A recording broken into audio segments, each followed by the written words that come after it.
My name's Samuel Harper, 64, a retired National Park ranger who still wakes at 4:30 a.m.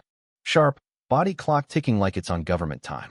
For the past 20 years, I've lived alone on a half-acre of rocky land that butts up against the thick, untamed Blackthorn wilderness, just outside the small town of Cedarvale, Oregon. My house is sturdy two-story cedar cabin sits on the knife's edge between civilization and chaos, built by me and my late wife, Clara, before leukemia stole her in 2005. That cabin's more than wood and nails. It's where I still feel her in the creak of the porch, in the way dawn light spills through the pines. If you've ever loved someone so deep their absence lingers like a shadow, you get it. The fence I built wasn't just a boundary. It was a vow to protect what Clara and I made. It wasn't pretty row-cut cedar posts, 5 strands of high-tensile wire, steel pipes sunk deep to fight the frost heaves and mudslides that hit every winter. It ran along the western edge of my land, right where the game trail spilled out of the forest. This wasn't about keeping deer out. We had feral hogs up here, nasty, invasive beasts with tusks like knives and tempers to match. They'd rip through the woods like a chainsaw, gutting hillsides, tearing up roots, leaving scars that took years to heal. Back when Clara was alive, one of those monsters smashed our back deck, chasing a fawn that had hidden underneath. Blood and splintered wood were all it left behind. That's when I fortified the fence, and for 18 years, it held. It kept the hogs out, my neighbor's yards safe, and the wild where it belonged. Folks in the valley below thanked me, knowing a charging boar on a slope could flatten anything in its path. Then came the HOA. I should have smelled trouble the moment they rolled in with their starched shirts and smug clipboards.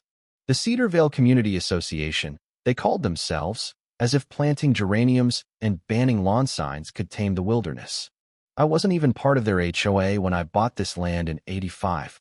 The subdivision sprouted later, between 2010 and 2016, when a developer carved up the meadow next door into 20 cookie-cutter homes. Suddenly, my grandfathered property was non-compliant. It started smell a letter whining about my mailbox's color, then another about my unauthorized shed. But the real fight was over my fence. The first notice came in March 2023, on crisp letterhead that screamed self-importance. Dear Mr. Harper, the perimeter structure on the western boundary of your property violates Section 14B of the Cedarvale Aesthetic Code. 2 pages of jargon, no mention of the hogs, no nod to safety, just demands to tear it down. I called the number, left a voicemail explaining my ranger background and the fence's purpose. Crickets. A week later, another letter, a $600 fine if the fence wasn't gone in 30 days. I didn't bluff in my 30 years patrolling forest, and I wasn't starting now. I fired back a certified letter, 4 pages citing state wildlife codes, hog migration data, and photos of gashes they'd left on the ridge. I thought reason would win. I was wrong. By June, I noticed SUVs crawling past my house, people in khakis snapping photos, scribbling notes. One guy had the gall to shoot a picture of me while I was pruning my apple tree. I waved, he didn't. 2 days later, an HOA hearing notice arrived. I skipped it not out of arrogance, but because I'd already said my piece. My land, my fence, my right. Then, at 5 a.m., on a foggy July morning, I woke to the scream of a backhoe. Metal clanged, engines roared, and I stumbled outside in my boots and flannel pajamas to see 3 contractors yanking my fence posts like they were pulling weeds. You're trespassing, I shouted, voice raw. They didn't flinch. Work order from the HOA president, one yelled, waving a flimsy printout. No sheriff's notice, no court order, just Margaret Voss, the HOA queen, and her typed signature. I told them to stop. They didn't. By noon, my fence was gone, 18 years of protection reduced to splinters. I swear I saw hog eyes glinting in the tree line, waiting. The fallout was instant. By Tuesday, the Cedarvale Facebook group lit up. Something tore up my roses and flipped my compost bin. Then a photo, a 120-pound boar, tusks budding, bristling in a backyard. By Friday, 8 homes reported sightings. A minivan had a dented fender from swerving to miss a hog. A Labrador needed stitches. But the HOA? They didn't apologize. They doubled down. A new letter landed in my mailbox, accusing me of creating a wildlife hazard by having a fence in the first place. They demanded I submit a mitigation plan or face $1,000 fines. That's when I knew they weren't just clueless, they were dangerous. I wrote back, attaching photos of the wrecked fence, my wildlife reports, and a copy of my deed. I cited Oregon law. Landowners aren't liable for natural conditions harming others. I CC'd the local paper, the mayor, and a lawyer friend from my ranger days. By morning, my inbox was flooded. A text from Lisa at Fish and Wildlife. They messed with the wrong guy, Sam. But the HOA wasn't backing off. They called an emergency meeting, papering mailboxes with red flyers claiming I was a threat to safety.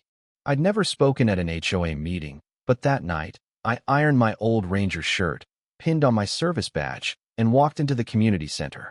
It was packed, families, retirees, even a deputy at the door. Margaret stood at the front, all polish and venom, waving a packet of photos, trashed yards, a kid's tricycle tipped over. This crisis began with one man's refusal to comply, she said, eyes locking on me. I waited. When she finished, I stepped up, laid a folder on the podium, and pointed. This is a sounder of hogs at the ridge, 3 days before you tore down my fence. This is one in the Wilsons' yard the day after. The room gasped. I warned you, I said, staring at Margaret. This isn't about aesthetics. It's about negligence. Silence. Then a voice from the back. What are you going to do, Mr. Harper? I looked out. Make sure they can't do this again. The next day, I met with Victor Torres, a retired county attorney who lived up the hill. Over coffee on his porch, he laid out the plan. They trespassed, destroyed property, endangered lives. We've got them on Oregon Penal Code 164.245 and tortious interference. We build a case. Emails, photos, Lisa's wildlife memos, my affidavit. We found a gold mine in the HOA bylaws. No vote had ever granted them power over my land. We filed a cease and desist, then a civil suit for trespass, property damage, and endangerment. The hogs didn't wait for court. 2 nights later, dispatch called at 11 p.m. 7 households on Cedarvale Lane reported hogs tearing through yards, smashing cars, injuring a jogger. I drove over, flashlight in hand, and found hoof tracks carving a highway through the mud. Deputy Ryan Cole stood beside me. You were right, Sam. It wasn't victory, it was tragedy. The news hit hard. Wild hogs ravaged Cedarvale. Lisa issued a wildlife advisory, blaming the fence's removal. At a packed town hall, Margaret tried to spin it, but the crowd wasn't buying. A mom stood, voice shaking. My kid found blood on her slide. A firefighter added, I told you that fence was our only defense. Then Victor raised a clipboard. Recall vote, Saturday, 3 p.m. The room roared. That Saturday, the community center buzzed like a hive. Volunteers checked IDs, handed out ballots, and guarded boxes under Deputy Cole's watch.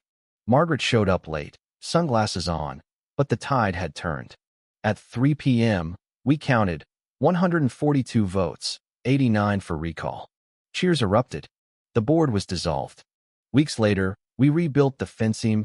Victor, Lisa, even kids like Mia, a 15-year-old with a mean swing at post holes. Neighbors brought lumber, coffee, hope. The hogs still prowled, but they didn't cross. One morning, a letter arrived. No name, just $400 and a note. I was wrong. Use this to rebuild. I gave it to the community fund. The courtroom showdown came in November 2023. Judge Eleanor Hayes didn't mince words. Carlos laid out the evidence. Body cam footage, hog damage photos, Lisa's reports. Margaret's lawyer stammered, unable to deny the trespass or the chaos. This wasn't ignorance, Judge Hayes said. It was arrogance. She ordered restitution and referred Margaret for criminal review. The gallery exhaled as one. That night, at a potluck, Cedarvale felt alive. Kids ran with sparklers, Victor grilled ribs, Mia sketched hogs on napkins. I stood by the new fence, cedar warm under my palm, and thought of Clara. We'd built more than a barrier, we'd built trust. But questions linger. Was I right to fight so hard, or did I escalate a war that could have been avoided? Should HOAs have any power over private land? Could Margaret have redeemed herself, or was she too far gone? And what happens when the next threat, hog, human, or otherwise, tests our line again? Tell me what you think. Drop a comment, hit like, and subscribe for more stories where truth fights to break free.